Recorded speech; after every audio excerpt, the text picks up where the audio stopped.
9:17, Mayor of Dubbo, Mathew Dickerson, good morning. Good morning, Richard. Great to be seeing you again. Indeed. We don't see each other very often, do we? Not at all. Not at all. Congratulations. Finally, after 10 years, Boundary Road is open. And I've got to admit that I took one of my cars down there yesterday afternoon, and it is a drag strip. And I noticed someone got booked for speeding. It took about an hour. We opened at 8 o'clock and the first speeding fine was handed out about 9 o'clock. Yeah, well, I had a good look before I was a bit naughty.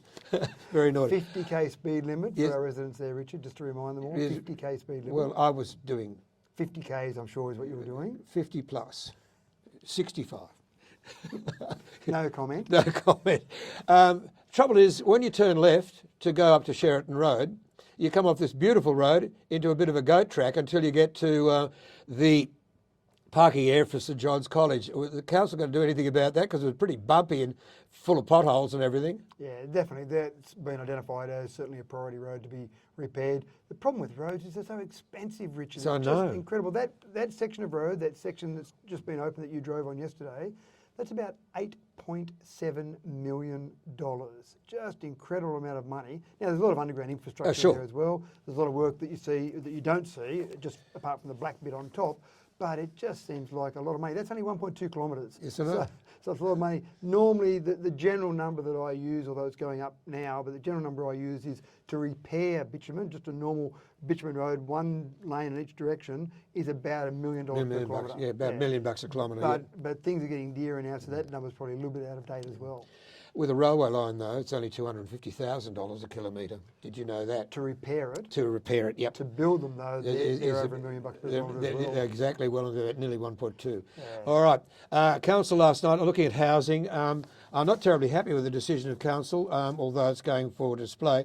Why was the idea of selling all these 50 blocks in Keswick Estate going to auction? Yeah, it's different, isn't it? We've never done it before on a huge chunk like that. I know. We've done a couple of maybe dual occupancy blocks before have been sold by auction, but the market at the moment is just so volatile. We had a workshop trying to come up with a price that we could go to market, and we had all sorts of other blocks of land in Dubbo that we're looking at as comparison, and they are just all over the place in terms of pricing because demand is so high. But it's going to cost you to get them to auction. It's going to cost you a commission in some respects to get an auctioneer to do all that for you, unless you do it yourself. So we're selling them ourselves. We will use an auctioneer, so we'll pay an auctioneer. There's Exactly. no one in council that's got expertise in auctioneering. So we'll pay someone there, but we won't be paying a commission as such. There'll be no real estate agent that we'll be paying commission to. And the demand is so high, even in discussions with the REI and SW, then they've almost said, well, you don't really need an agent to go and sell these. That's exactly right. It's an order taker. That's all you're doing. So again, I don't think we'll pay, there'll be a cost for an auctioneer, but that will be minimal compared to paying commission, for example. But we think that we'll get pretty good prices for those blocks of land because the market's volatile and we'll get more than we can expect or even know. Okay, you've got 50 blocks there, and say they're running it to about 200,000. That's a ballpark figure at the moment that I'm hearing. What about someone walking in, a developer walking in and saying, I'll have 10 of those, and there we are, 10 blocks, 2 million, and just sitting on them? So one of the things that councils were concerned about was anyone coming along and trying to control the market by buying a number of blocks. Indeed. So the resolution from council last night has two parts to it. One, no single entity can buy more than 2 blocks. So if a builder wants to come along and take up a whole bunch of the market, they can only do it with 2 blocks as a maximum. And then it's also any entity or related entity. So if someone decides that they've got their entity but they've got other entities associated with them, then across all of that, they've only got the permission to buy 2 blocks at a time. What smart builders will probably do is if they've got Joe Bloggs who wants to buy a house off them, then they'll say, well, why don't you go and buy one of those at auction, and then we'll organise for the builder or a builder to go and build a house on that particular block of land. So they've got that ability to do that as well. But the actual developer buying a bunch of blocks and sitting on them, 2 will be the maximum. 2 will be the maximum. Well, I mean, it still means that someone could buy 2 and just sit on them, a private buyer. They could buy 2 and sell on them, but I think the demand is so high, there wouldn't be any logic in doing that. If you're going to buy the 2 of them... Oh, I think there'd be a lot of logic in doing that, even buying 2 blocks and sitting on them for a couple of years. Okay, interest rates are going up, we know that, but the demand would still be there in Dubbo because we're so short of building blocks. Unless, and this is my next question to you, Council will sell off the plan. Is there any chance of Council looking at the whole Keswick estate and just selling off the plan? That's been done before. So not for this. No, group not of- for these 50 blocks and the next 50 blocks you've got coming up in July next year. Yep. I'm just saying you lay the plan out now on the counter today, and you have someone within council, and Richard Mutton walks in and says, look, I like on Section 8 of Keswick, I like that particular block there, it's going to have a view. Can I buy it now, and can I wait until it is developed and then put a house in it? Yes, so that will happen. So these ones no, because these ones will be ready to build on by June. So there's no point selling off the plan in May Yeah, I to understand. build it in June. So they'll all be, when you buy these blocks in June, you'll be able to build on them straight away. But the next lot that'll go out, which is a few more, it's close to 60 blocks of land there, they'll actually be sold off the plan by February. They'll be ready to be sold off the plan, and they'll be ready to build on by July next year. Okay, so then that's that lot. Now, after that, and I'm saying, next week, any chance of furthering the whole Keswick plan and people buying blocks may have to wait 2 years before they can build? Can they buy a block off the plan now, or are you going to organise that? I mean, it'd be very easy. Just have the plan on the counter. Someone wants, oh, I like that block, I'll buy it. Yeah, there's a couple of legal processes. Yeah, you've got to go through a solicitor. Yeah, and But before we can get to that stage to sell off a plan, we have to have it at a certain state of readiness. And that's certainly the direction we've given the staff, is that in the past, developers... well, what do you mean by readiness? It's got to have what, basics in there, what, water, sewerage, phone? You can't just have an open piece of dirt and say, right, we'll just make up some blocks of land and away you go. You've got to get to a certain stage of planning. I understand that. So, before you can actually sell off the plan. but that's the part that's taking time with council. Why can't that be sped up?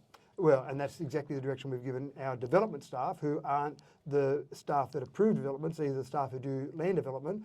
In the past, development staff of council, like developers in general, will develop a smaller amount of blocks and they'll sell those, take the profit from that, develop the next range of blocks, and away they go. We, as councillors, have actually given direction to staff, and it was emphasised by a notice of motion brought forward by Councillor Showery last night, to say, we want you to accelerate that process, even if it means that you've got to go and borrow money and actually put money, invest money into these developments, knowing that down the track in several years you'll get that money back, rather than do a normal development process where you'll develop, sell. So exactly what you're talking about. That's the Finally, we're seeing some sense. Well, that's right, and the demand is so high at the moment.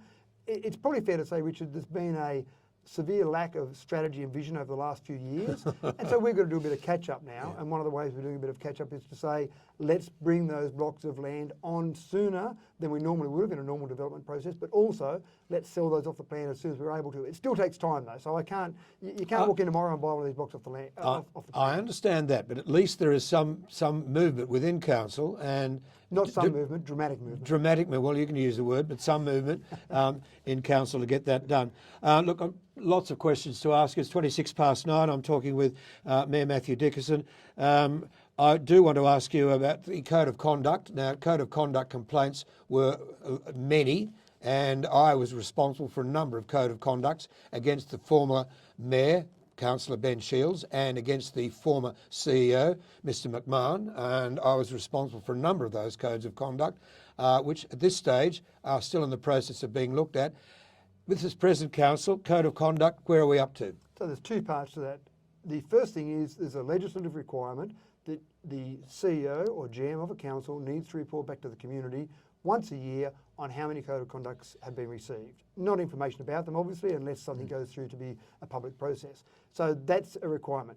This council said that there has been a lot of angst in the community over code of conducts in the past. Indeed. We didn't think it was good enough to only have a report go out to the community once every year about code of conducts. So you can't go less than that, but you can go more. So this council requested our staff to report on those code of conducts, how many have been received every quarter. And the first quarterly report came out, and I'm pleased to report that the number of code of conduct received is 0. Well, which is about time too, because I've got, I won't go down that track, but I've got evidence of codes of conduct, answers being given that were total lies. But anyway. Just to clarify that, that's in the past council you're talking That's about? right, yeah, not in the current the council. total lies. But anyway, The other thing that's they're still important- being acted on, I might add. And that's again, the past council, I want to focus on this council. One thing that's important as well is the cost of code of conducts, the cost of having reports go through, the cost of those being investigated. We're talking about, in a fairly short period of time in the last council, towards the end, several $100,000 was spent on the legislative requirements around those codes of conduct. So again, it's not just good from the public and the confidence in the public about 0 codes of conduct, but having the cost being zero is obviously important as well. I'd rather spend a couple of $100,000 on fixing potholes than I would on investigating. Couldn't agree more. And the cost of the person who wants to put in a code of conduct costs them money too. Exactly right. But again, it's all down to, and I'm very impressed with the behaviour of our councillors, the behaviour of councillors, and you can put codes of conduct on staff, but normally they're on councillors. The behaviour of those councillors is demonstrating to the community they don't need to put codes of conduct in because they're behaving in an appropriate way. The council is, again, in a financially difficult situation at the moment. Why then would you look at replacing 3 existing bridges in this particular budget period? Why wouldn't you put that off until council is more stable and in a more stable financial situation? I mean, you've got bridges at Burrendong, Bennelong, Mayoral Street Bridge and so on. Yeah. Is this politically motivated or what? Well, a couple of things with bridges. We would like to have replaced some of these old bridges there that get to the stage where they are dangerous.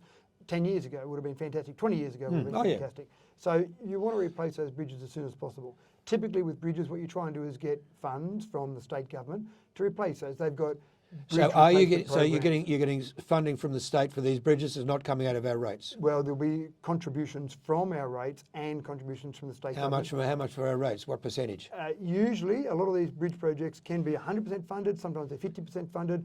What we'll typically do is we'll go for 100% funding, but if we can only get 50%, it's one of those things. You're always trying to use the money in the best possible way. If we can get 50% funding today, or say no to the funding and have to pay for it all in 3 years' time, are you better off waiting 3 years, paying for it all ourselves, or taking the 50% funding now? Yeah, I've heard that. I've heard that argument before. It is a balancing act. Parking sensors. Are we going down the road of Orange? Are we, where we have a car drive round all the time and going boom, boom, boom, boom, boom instead of having someone marking the tyres? Is that what? This one's better than the Orange. Oh yeah, I've heard that before. What are we getting? Parking meters? Are we? No, not parking meters. Yeah, come on. Let me allay the concerns of people. Some people, when they heard parking sensors, that's the first thing they thought of is, oh no, we're going to have parking meters. There is no plan, not saying it won't ever happen in the future, but at this stage, this council has not even discussed parking meters. There is no plan whatsoever for parking meters in Dubbo. These parking sensors, and it's only going to be a small trial, are actually a bit cleverer than driving a car around and picking up where cars are parked. This has actually got something in the ground itself, so when a car parks on that, when it's parked there for too long, over the parking allowance for that area, our parking inspectors, the people that go out and actually put a fine underneath your windscreen, will get an alert to say there's a car parked at this particular location, so they can go straight to that location. So you're saying we're having parking dispensers all the way up the street? There's going to be actually a little component inserted in the street. It's actually very clever technology, and that little component inserted in the street has a sensor in there. It detects when a car's parked over it. When a car's parked for longer than it's been programmed to notify, then an alert will go to our parking inspector who'll come. So we've got a parking inspector, say at Best and Less, and down at the Priceline Pharmacy, right down the other, the alert goes off. We're going to have a parking inspector sprinting down the street, are we, to book them? They'll be faster than Jesse Owens. They'll be running from one end of town to the other, being able to book people. But it's a more efficient process, and this is a small trial we're doing. More efficient process. Where will they be? I think, and don't hold me to this, but I think mainly around Church Street to begin with, in terms of just the parking through there. It's only designed to be a small area there, and I'm not even sure if we've decided definitely where they will be, but I'll have to just take that one on notice, because I know we've had discussion around Church Street, but don't hold me on that one. I can check that one and come back to you. But it'll be a small area, but it's more efficient than just going along and marking with a bit of chalk and then continuing to walk along, because people say, oh, someone just marked that on the tyre there. I know I've got a certain amount of time before they come back. I could probably park longer than I am allowed to park there, whereas the parking sensors will pick up if you've been in that spot longer. So I think it's quite good. And again, it's a trial. It'll be a test to see how well it works. Council revenue raising. Hopefully, yeah. We want to raise some revenue. If people are doing the wrong thing, absolutely. Yeah, all right. We've looked at housing, and I understand a great deal of the time was taken up last night in council with the Badangarra airstrip. Good grief.